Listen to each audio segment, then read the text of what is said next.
তাকে সম্মানিত করা হচ্ছে।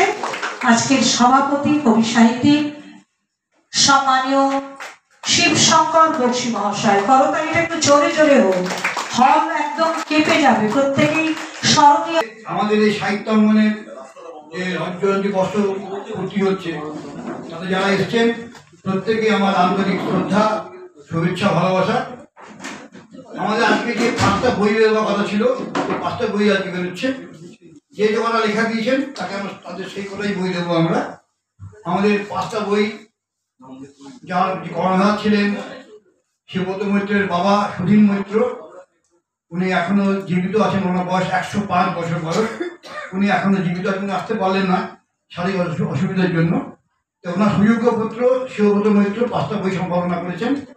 সেই 5টা বই আজকে আমরা এখানে প্রকাশিত করব।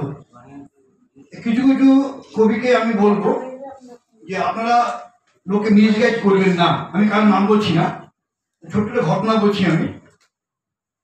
আমাদের যে 5টা, প্রথমে আমরা অ্যানাউন্সমেন্ট করেছিলাম 5টা বই, শারদীয়া বই বেরোবে, 700 টাকা করে নেবো আমরা, প্লাস আমরা সম্মান দেবো।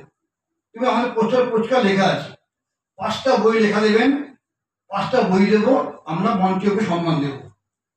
এরপরে আমরা গত 29 তারিখে, অর্থাৎ 2 দিন আগে একটা পোস্টার দিয়েছিলাম, যদি কেউ 5টা করে লেখা দেন একটা বইতে 500 টাকা করে নেব। এই একদিনের মধ্যে আমরা বই রেডি করে দেবো। বইটা আমরা আজকে ওপেন করবো। 2-1 কবি এটাকে এমন মিসগাইড করলেন, অথচ তারা নিজেদের খুব শিক্ষিত মনে করেন, নিজেদের খুব এমএ পাস বিএ পাস বলে মনে করেন।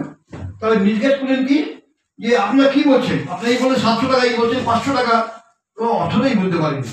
সুতরাং দয়া করে সবাইকে অনুরোধ করবো, ভালো করে পড়বেন পোস্টারগুলো, পড়ে তারপরে আপনারা গাইড করবেন, লোকেদের মিসগাইড করবেন না। ধন্যবাদ। আচ্ছা, এবার বলছি, আমি বেশি বলবো না, কেন সবাই দূরে দূরে থেকে এসছেন। যেমন আসানসোল থেকে এসছেন 5 জনের ছেড়ে দিতে হবে আগে, কাকদ্বীপ থেকে এসছেন 3 জন, ছেড়ে দিতে হবে।